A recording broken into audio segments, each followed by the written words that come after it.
guys, welcome to episode 30 of the Guest-Led Podcast. Thank you so much for tuning in. Whether you're listening or you're watching, means the world. Today we have the pleasure of meeting John Anthony Losani with Lozani Homes. He is not only a public relations manager with Lozani Homes, but he is an actual rock star. I've heard him play live.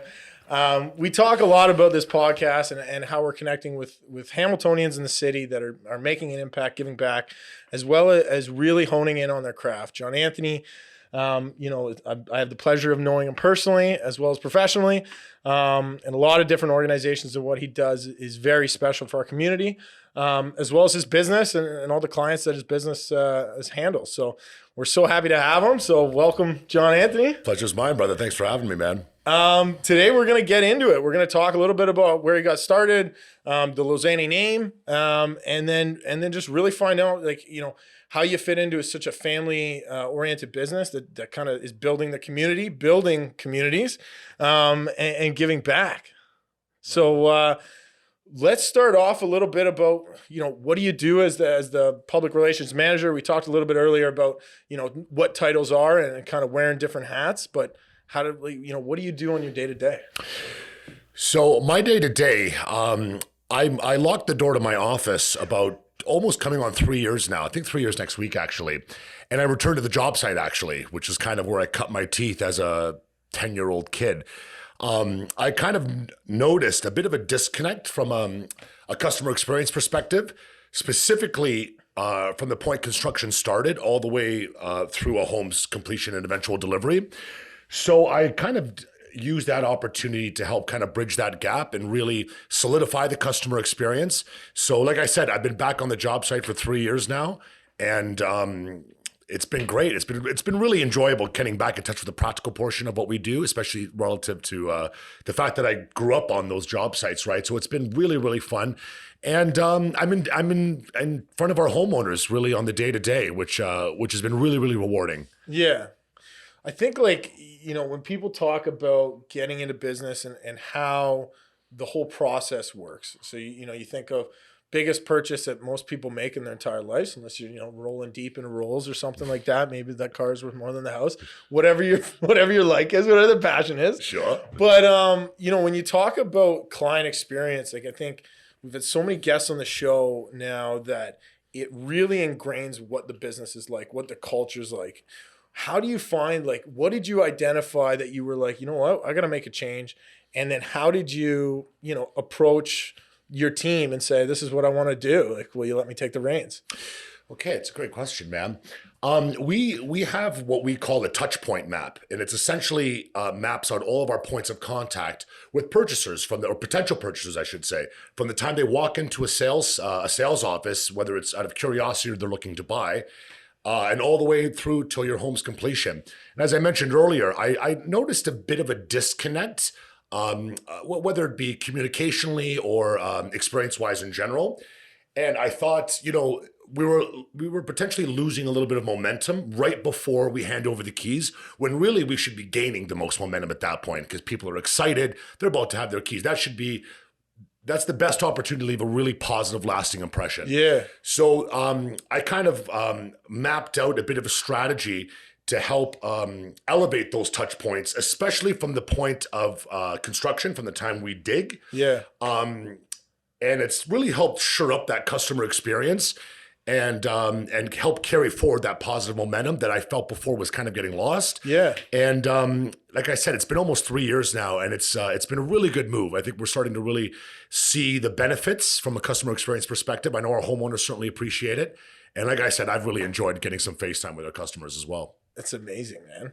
What do you talk about cutting your teeth, right on site? I know when I didn't know you and I was getting to know you, I was just blown away first of all with how involved you were in the process and creating that process and learning. And I know, when people talk to me, they're like, oh, was your dad a plumber? Was this and that? And it's like, well, learning at the ground level, comparing yourself to what you know now, I find it so important to go through that entire process. Seeing it from the ground, but also, like you said, you got up into the office and you got your desk now, and it's like, okay, well, I don't want to get too disconnected from that. I see an opportunity there. Tell us a little bit about what you cut your teeth on. Where'd you start? Were you sweeping? Oh, absolutely. Were you moving 2x4s? Yeah, Like, all the above, brother. Yeah. All the above. So I was 10 years old. Luckily, like you know me, Dan, I'm a big boy. I was pretty much the same size at 10. Luckily, the Ministry of Labor wasn't as strict as it is now. So having a 10-year-old kid on site was not normal, but people kind of looked away. 10-year-old kid with a beard. Yeah, exactly. So I remember when I was a little kid, like young, we'd go visit my dad on the job site. And I really started falling in love with the industry then. You know, a job site is a pretty marvelous place for a young kid. There's a lot of action there, right? And I remember seeing my dad in backhoes and just thinking, I'm like, you know, he's like a superhero. Like, how cool is that? So that's all I wanted to be. I constantly wanted to be there. So when I was 10 years old, I remember my dad asked me, he goes, when's your last day of school? June, whatever. When's your first day back? September, whatever. Okay, there's your work schedule. Yeah. So it started off really picking up garbage, picking up coffee cups and stacking 2x4s and sweeping. Yeah. Learned the benefit of a good sweep, something that our family still really holds in a high regard today. Yeah. And when you're kind of getting involved in the general labor side, especially from a young age, you really do get to learn an awful lot. I remember when I was 11 years old, my second summer on site, I was seeing people, you know, the first summer was pretty much just sweeping houses, picking up garbage, just kind of general labor stuff. And then shortly after, the summers that followed, I remember seeing somebody sanding and screwing a floor with a screw gun over the joints. And I remember thinking like, oh, that's the coolest thing in the world. I can't wait till one day I can do that. And then by the time I was able to start doing that job, I'm like, yeah, this job's not that fun, actually.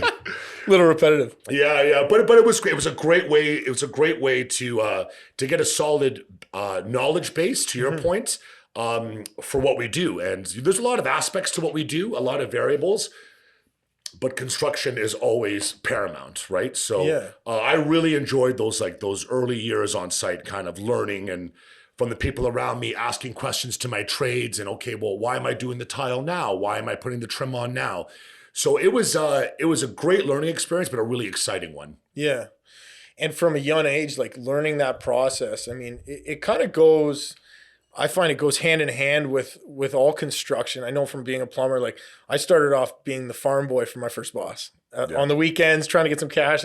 His son was a good friend of mine, and like getting that opportunity to just like use a power tool. And he said, sticks with me forever. He goes, if you're, running a power tool, putting gas in something, you're learning. So don't worry if it's always just your specific trade or just what you're doing. He's like, you're always learning. He's like, be aware, take note and understand, like you said, does the tile go first? Does the trim go first? What are we putting on the floor?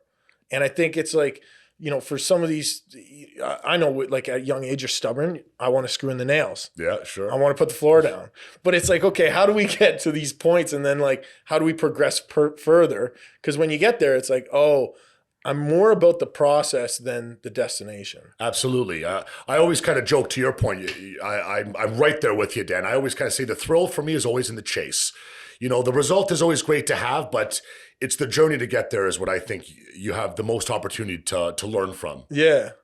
So I know a little bit of family history in terms of, little bit of your background, but the guy is unique. He's got a story and we're trying to pull that out of him today. So tell us a little bit about you're going from you're 10 years old, you're sweeping, and then you left the country for a little bit of time. Where were you? What were you doing for school? Oh, there was a bit of a large gap there because I would spend every summer with the exception of one, from 10 years old all the way through the end of university on the job sites. So after I graduated Brock University, I worked full time and I was really eager to start working full time. But I always knew that graduate school was something I wanted to do. And to be honest with you, I'd kind of got to a point after a couple years working full time that I felt my personal growth was a little bit stunted.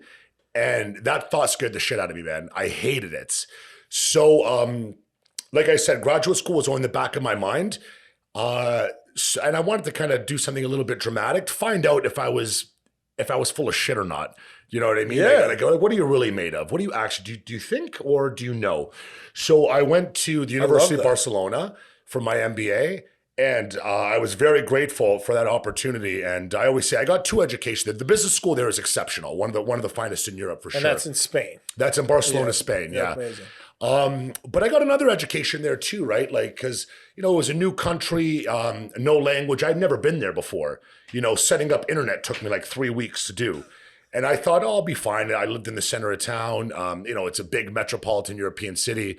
Yeah, I'll be fine. Then I realized, I'm like, I better learn fucking Spanish. Because I was not fine. You're not fine. But honestly, man, it was the best thing I ever did. Like I said, 2 educations, one in the classroom and one outside of it. I made a number of friends that I'm still very, very close with now. And I think a part of me is always going to belong over there. It's amazing. Under the Catalan sun. Yeah. And I think that's such a unique thing. And we talk about it sometimes in terms of kind of taking a step back to take leaps forward. Absolutely. Right? A little bit of that slingshot effect. And what we say all the time here is like, don't be afraid to slow down to speed up. Right? Words of wisdom, man. Yeah. And I think like, talking about your story and how, like, I could only imagine the pressure that comes with being, a Lozani, and also like living up to a name that has been building communities and giving back to communities for years. And like, what was that? What went through your head when you said, going back to school, taking a stop and saying, I'm hitting a ceiling. Let's challenge myself a little bit. Let's see what I'm made of. What were like some of the lessons that you learned kind of going through that journey? Well, what drove me to do it, like I said, I felt like my growth was stunted a little bit, but ultimately I just wanted to have more tools in the tool belt, essentially. Yeah. The company was starting to really experience some really tremendous growth. Mm-hmm. And, we were starting to really assemble a strong leadership team, many of which are still with us right now. And I just wanted to be a better version of myself so that I can contribute in a positive way. Love it. There is 0 nepotism in our family and in our company. 0. In fact, less than 0. If anything, it's a deterrent. Educate. You can never go wrong with education. Yeah. I always joke that I'm a bit of a whore for knowledge. Yeah. And it definitely gave me some more tools to help be a better contributor to the company, which is really what drove the whole thing. Yeah. And I love best version of yourself. Absolutely love that. A good friend of mine has a business, and they actually changed their company slogan from creating future leaders to creating the best version of our team, best version of themselves. And I thought, like, when I heard that and hearing the reason behind it, not everybody's a leader, right? Not everybody wants to be a leader, but everyone wants to have the best version of themselves, kind of lay out on the table and see where they can take it. I just absolutely love that piece there, right? And I think, for anybody out there building a team and kind of diving into that, okay, like, if we want to expand, we want to grow, what does that mean? And, talking to people at the early stages of my career, it was always, as you grow, you get fucked, and, people will take from you and steal from you and this and that. And then, as you kind of elevate that conversation, it's no, people are amazing. Empower them, give them tools, teach, absolutely, let them learn. And I think that's so special that you come from a family where that's, driven, that's ingrained in your culture, in your community. And I think that's just awesome. I see you at 8:30 in the morning, behind the Zoom screen when we have our WeHBA under 40 meetings on site all the time. But I also see you rock star at the events at night. How do you balance your personal and your work life? That's a great question. Is there no such thing? Because that's okay too. Yeah, you know what? For me, I'm kind of the wrong person to ask that, man, because it's a family company and I really live and breathe it, as we all do. So personal life, work life, it's kind of all one. But that said, I think balance is critical for any professional, for any human being. Mm-hmm. So, you mentioned the rock thing. Yeah, I'm not an obsessive music fan, but I do love it more than most things. And I'm very fulfilled by what I do, very much so. But, I play in a little band and I like to play some music with a couple friends. And it's a great way to channel some energy that, scratch an itch that doesn't get scratched during the day. Yeah. It's a great way to keep me grounded, even if after like last night, for example, really long day of work, I'm taking off tomorrow. So a bit of a short week. So I'm going a little bit crazy. And I got home to, my band already making noise in my basement. And I kind of like that. I don't really like to stop moving. That's when I get into trouble. So that's been a great way to channel some energy. We got a lot of friends. You and I are very similar in that way. Yeah. It's been so great to be back in dining rooms. Yeah. Even something as silly as going out for dinner, something as trivial as that, helps keep your feet on the ground and something to look forward to at the end of the day, maybe. Being able to reconnect with friends in a kind of semi-normal circumstances now has been great. I feel like a lot of normal people would say their wife and kids at this point, right? Yeah. No, that's silly. Yeah, no, we're not normal here. Oh, that's awesome. So just taking that out and kind of getting those stages, like when it gets into like that ceiling, kind of going back to that point of hitting that ceiling, you took those steps back. Also, like that next ceiling, which I think was, maybe the ceiling's not the right word, but talking about identifying that issue and saying, you know what, I want to get back into ingraining these new opportunities through the business. How do you find now, like, where do you find your motivation from? Is it just inherent? Is it, do you doubt yourself sometimes? Or is it just, let's go, let's hit the ground, let's see what we can do with this business and, see what we're capable of? I think for any young professional, there's always going to be a little bit of doubt, but I think that's okay, Dan. I think a little bit of doubt can help push you forward and be a motivator for people like us. As far as what motivates me specifically, now that I spend a lot more time in front of our customers again, we have a phenomenal construction team. These guys are, I'll take the Pepsi challenge with any other construction team in the country as far as I'm concerned. They inspire me. They inspire me a lot to be part of something really, really great. Gives me a really good push to get out of bed in the morning. Yeah. And we have a phenomenal team there, especially across the company, but construction in particular, where I spend most of my days. And, they keep me honest and we support each other. We built a really healthy culture based on respect and support. And we're working on that constantly. But, and that's what I've enjoyed too, the dynamic of that on site, because, and you know this, Dan, on site, you look after each other, right? You look at your trades, look after each other, your team looks after each other, almost looking after the other person. And I think that lends itself well to a really positive on-site culture. And being a part of that is really what helps motivate me mainly, among other things. Yeah, well, and it's funny because it's like, it's like having that purpose and that passion to say, like, why am I up in the morning? It's like, well, for me, it's my team. Yeah. Right. Clients, absolutely. Community. And being able to say, like, I don't get a choice. It's not really a choice, but it's that pressure is what we've created for ourselves.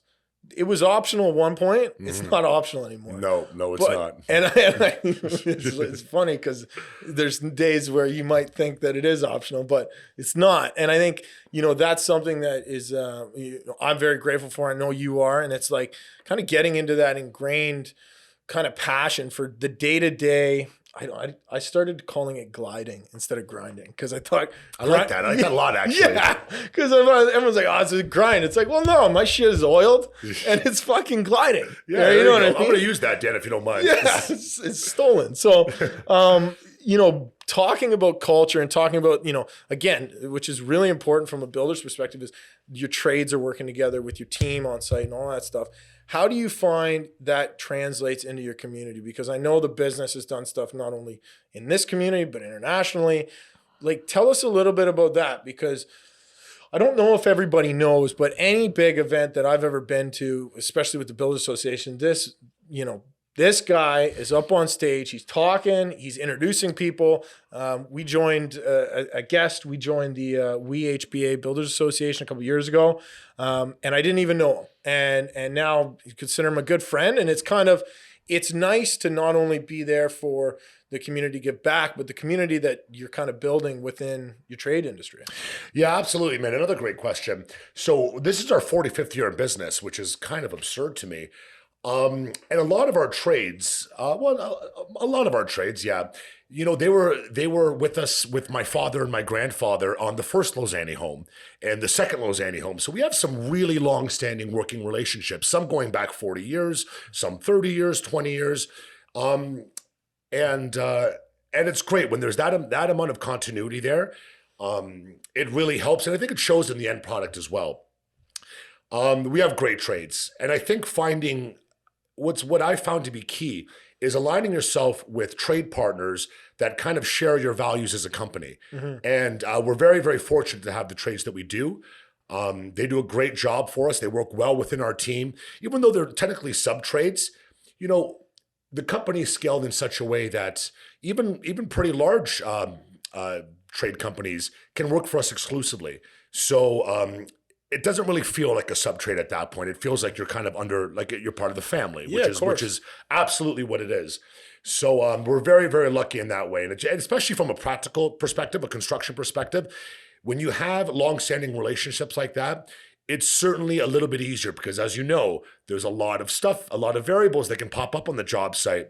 So when you have a really positive working relationship that's based on support and respect, it makes those kind of those variables that could cause you to stumble a little bit easier to navigate. Yeah, you got a couple people there trying to help you out and Yeah. make it work. Yeah, and we see that a lot of the times, and just even different industry, right? Sure. Right. The accountant's working with the lawyers to make sure the deal goes through. It's like, let's catch each other, right? Let's not let the egg drop. Yeah. And then how does that translate to what you guys do for the community in terms of, giving back and helping? Like, I know so many initiatives that you guys work on. I'm not going to name them all today, but like, what's something that really sticks out to you that you guys think, wow, we're really proud of this? Well, speaking of the charitable aspect of our company, we started the Lozani Family Foundation a few years ago. Wow. And that was all a result from over the years, going back, 12 plus years now.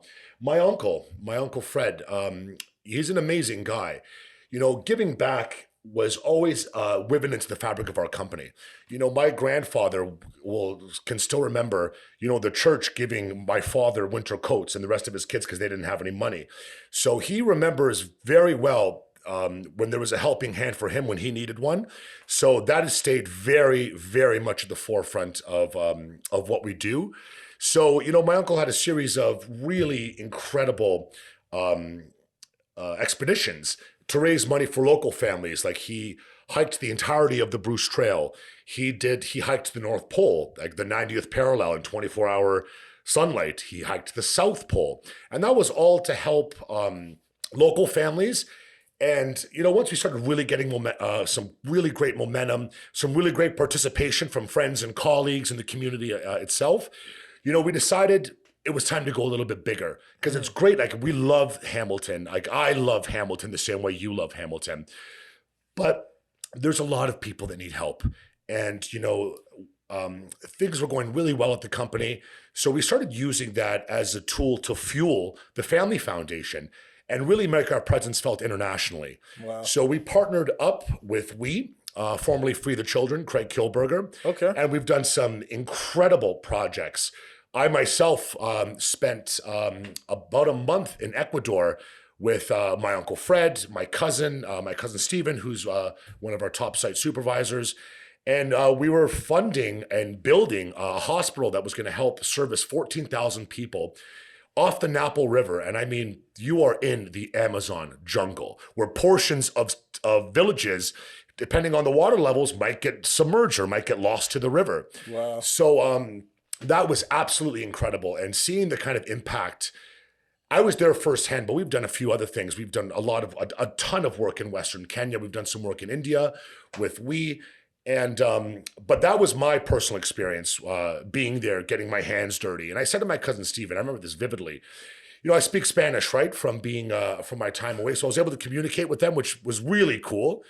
And I said to my cousin Stephen, I go, they might be expecting us to maybe shake some hands and kiss some babies, but we're here to work. So let's show them how we do things. And I remember, I'll never forget, the village elder, we were digging a trench around a portable to help siphon water out. And I don't think he expected to see us working the way we did.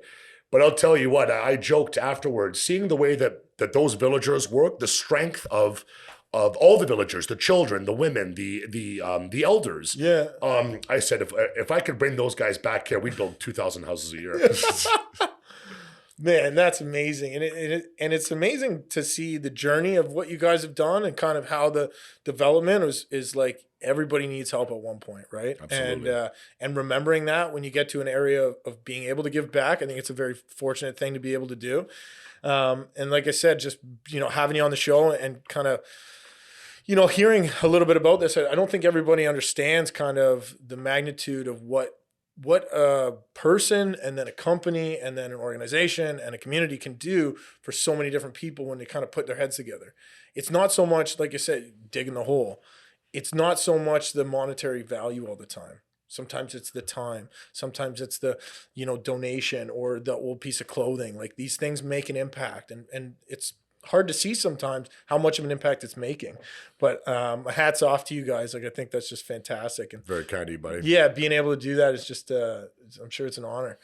Yeah, like I said, it was really rewarding. And I was there for the construction of the hospital, but the following year, my grandfather was able to go down there for the actual ribbon cutting. Wow. And it was a pretty emotional experience because if you would have seen what the old hospital, and I use hospital in air quotes, it was literally a half-sunk boat off the Napo River that was really infested by, all sorts of poisonous insects. So, the tears amongst the physicians and the surrounding villagers, that's something you'll never forget. And it's I know it might sound a little bit cliche, but it really gives you perspective into what really matters, because we can get swept away. The company has been very successful, and it's easy to get swept away in the work or certainly in the success.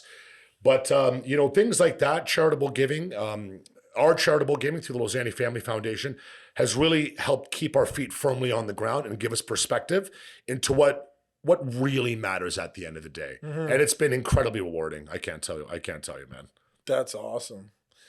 So, getting to the end of the podcast here, what we want to hear, and I know the listeners tuning in is just, blowing them away with some of the content here is, what advice would you give to your younger self or maybe somebody coming up in the industry? Maybe second generation, maybe first generation, like third generation, like what advice would you give? I know that's a very broad question, but whatever kind of moves you right now. What helped me, and something that I share with some of my younger cousins or, friends and colleagues through your under 40 young professionals community through the WHBA, I always find accountability. If you can hold yourself accountable, be disciplined in holding yourself accountable. That's a pretty valuable tool, I feel. Accountability is kind of paramount. Surrounding yourself with good people, not being afraid to ask questions. There can be a lot of egos involved in these things, right? And that transcends industry. Not to be afraid to ask what might be deemed a silly question. I joked before, I like to think of myself as a bit of a whore for knowledge. Yeah. And I want to get as much of it as I can. And surrounding yourself with great people, asking the right questions, accountability, and I don't mean to answer a broad question with a broad answer, but just work hard, man. Just work hard. Put your head down.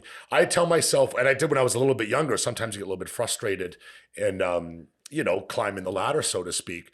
And I always joke, when you think you've done enough, you're typically about a fraction of the way there. So put your head down, stay disciplined, keep your feet on the ground. And typically, if you can kind of, at least for me, follow those kind of principles, good things tend to happen. Oh, that's amazing. And, I think, the accountability piece is massive. We talk a lot about, holding yourself accountable and then being there and then asking for help. And that silly question, those are the things that kind of pull you to that next stage, right? Hold yourself accountable. Make sure that's ingrained in your being if you want to be an entrepreneur. Like I said, I think there was a quote from Elon Musk, what's a piece of advice that you would give to an entrepreneur? And it was, if you're looking for a piece of advice to be an entrepreneur, you're not an entrepreneur. A little bit of tough love. And I loved it because it's like, sometimes it's like, I need the answer for this, or I'm almost there. It's like, just put your head down, work hard. You're going to make it if that's what you do, and focus. Simple things consistently over a long period of time. We joke about the secret sauce all the time and that it doesn't exist. Go buy a Big Mac. Yeah. But I love that. Yeah. I love that, buddy. But thank you so much for being on the show, John Anthony. I know the listeners are watching and tuning in. It's great to get to know you, get to meet you on a personal level, but also to be able to share it on a larger scale. So thank you so much. It was an absolute pleasure. I absolutely loved it, man. Thank you so much. So everybody tuning in, whether you're watching it, whether you're listening, we always want to end the show. We ask that question, why not me? Why not now? We can make a difference, big, small. You just got to start, be consistent. You heard it from John Anthony himself, someone that's doing incredible things, not only for his business, the community, but the organizations that he gives back to. You'll be able to get all the information to either donate to the Lozani Home Foundation, or just learn a little bit about John Anthony and the business, or buy a house, whatever you want. So thanks for tuning in, guys, and we'll see you next time. Pleasure, guys. Thank you.